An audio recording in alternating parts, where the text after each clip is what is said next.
everybody, welcome back to my channel. I'm Catieosaurus. I'm a certified sex educator with a special interest in the intersection of neurodiversity, especially ADHD and autism, and how it fits into sex, relationships, intimacy, and for today's video, kink and BDSM. Come on. Groove it on. It has been a very long time since I dropped one of these videos, and it's been a very busy few weeks for me here in Catieosaurus land. I have been at DragonCon talking about neurodivergency. I was asked to partner up with Kobold Press and Realmsmith to play a fantastic game of D&D.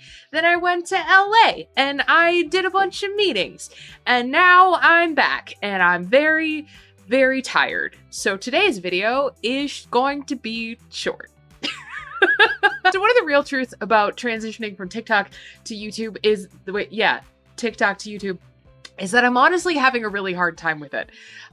Because my ADHD brain and my passion that I have for this subject means that my brain goes galaxy brain, and then I put together these like 50-minute videos, and then I go, oh my gosh, nobody wants to watch that. So I'm trying to find a balance between like short form content and talking more in depth in long term. And that got me thinking about time and how people with ADHD often struggle with time. And that got me thinking about kink and kink safety. And so today's video is going to be on time blindness, kink safety, and ADHD. Now, there has been quite a bit of research done on ADHD and its relationship to time blindness. But before we get into how that relates to kink safety, I want to break down what time blindness is. People with ADHD struggle with conceptualizing time in many different ways. A lot of people with ADHD struggle with knowing how much time is passed. Many people struggle with estimating how long something will take. Many people with ADHD also struggle with just planning for the future, because there's like a here and now, and then there's an over there, and that over there might be tomorrow or in 6 months, but in a lot of cases it feels the same. Like I said earlier, there's been some really interesting studies done, so if you want to check any of them out, Google Scholar is your friend. Hello, it's Katie from the editing room. You can tell it's the future now because my hair is different. I just wanted to jump in really quick and say that I felt like I didn't do a very good job explaining this, but I didn't want to refilm the whole thing. So I'm going to add this part here. It is important to note that when we talk about ADHD folks being bad at perceiving time, I am talking about a clinical, definable difference in the way that we perceive time. And the research on it is absolutely fascinating. And what we see over and over and over is that people with ADHD, for whatever reason, and they genuinely still don't have a really good idea of why it happens, we are really bad at estimating time. In particular, I want to talk about this study. Clinical implications of the perception of time in attention deficit hyperactivity disorder. A review.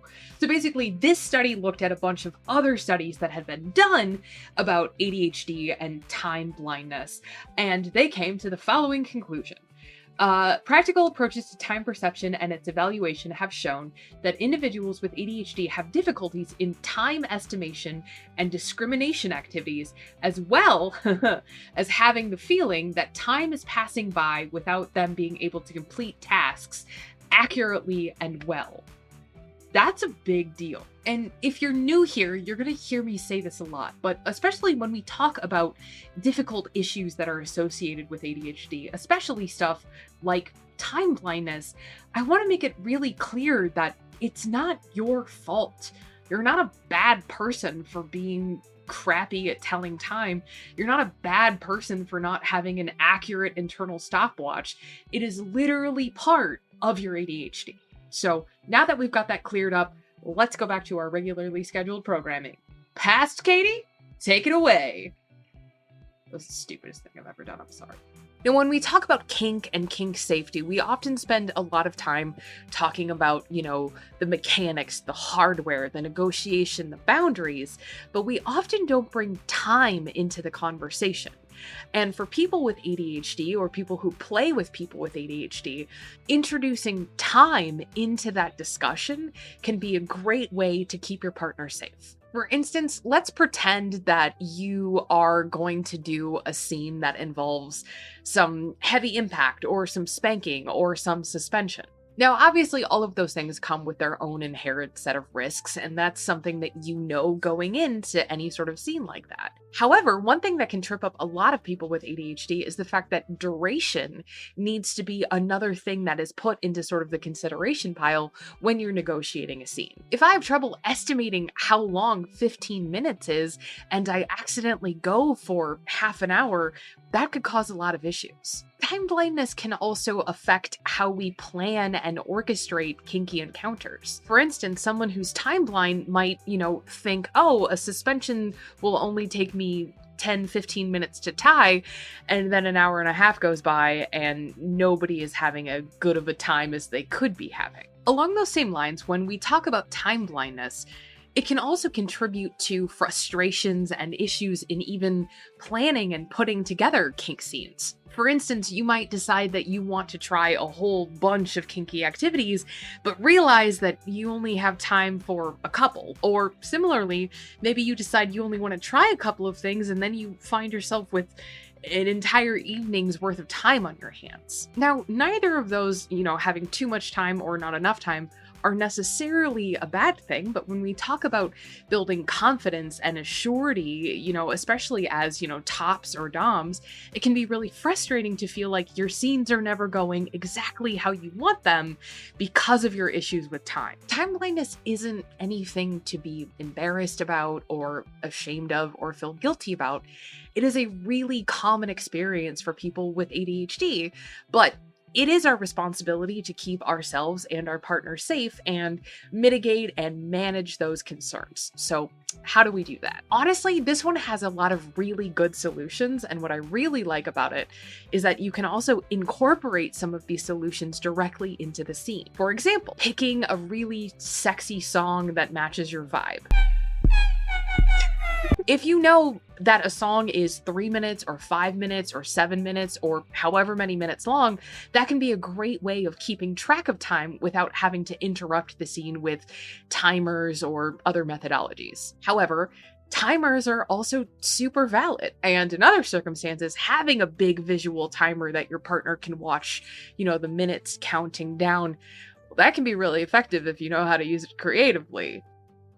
That was a wink. I'm really bad at it. There are also timers that don't make noise and they just softly light up. This is really creative, but it's one of my favorite ways is using timekeeping candles. They make candles that burn down at a specific rate of speed, so you can literally light a couple of sexy candles and still have a very visual timer for you to check out to make sure that your partner is okay. Now, obviously, none of these solutions are one size fits all, and one person with ADHD might really struggle with time blindness, and for another one, it might not be a big deal at all, but it's important to talk about these things, and especially in conversation with kink and BDSM, because there is a lot of opportunity for things to go wrong, and keeping yourself and your partner safe is the most important thing. I'm going to be talking a lot more about the intersection of neurodiversity and kink and BDSM, and also Dungeons and Dragons. So if you want to learn more about your brain or your partners and ways to really embrace your neurodiversity within the kinky and BDSM spheres,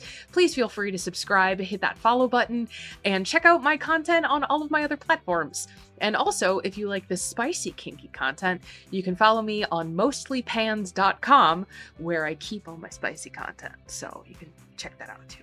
Anyway, thank you all so much for watching. I am easing back into YouTube content after several weeks away, so I just wanted to do something short, something fun, something that I really like talking about. But thank you all so much for being here, and I will see you next week. All right, bye everybody!